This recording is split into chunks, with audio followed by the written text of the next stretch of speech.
दादा रोवथिन कोठावे कोठावे, दादी रोवै कोठारिया गे माई। दादा रोवथिन कोठावे कोठावे, दादी रोवै कोठारिया गे माई। पापा रोवथिन चौखाटिया लागी, बेटी भेलैबी रान गे माई। पापा रोवथिन चौखाटिया लागी, बेटी भेलैबी रान गे माई। चाचा रोवथिन चौखाटिया लागी, बेटिया भेलैबी रान गे माई। चुप रहा चुप रहा, पापा होया पान गे माई। चुप रहा चुप रहा, पापा होया पान गे माई। चुप रहा चुप रहा, चाचा होया पान गे माई। तोहरो लिखल पापा दादा के संपत्तिया गे माई। तोहरो लिखल चाचा दादा के संपत्तिया गे माई।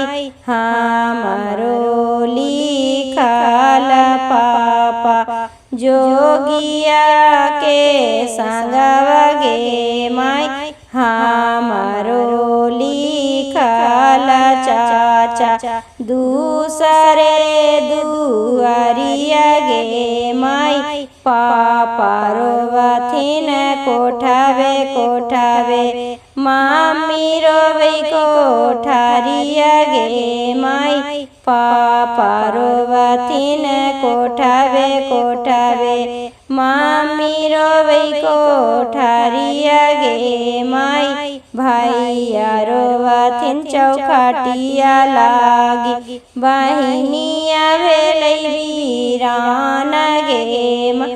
भैया रोवथिन चौखाटिया लागी, बहिनिया भेलैबी रान गे माई। चुप रहा चुप रहा, भैया होया पान गे माई। तोहरा के लिखल भैया पापा के संपत्तिया गे माई। हमरा के लिखल भैया दूसरे दुआरिया गे माई। हमरा के लिखल भैया दूसरे के संगवा गे माई। बाबा के संपत्तिया भैया भौजो साथी रहिया गे माई। इस वीडियो को देखने के लिए बहुत बहुत धन्यवाद। अगर आपको मेरे गीत संगीत के वीडियो पसंद आते हैं तो चैनल को सब्सक्राइब, वीडियो को लाइक और शेयर जरूर करें।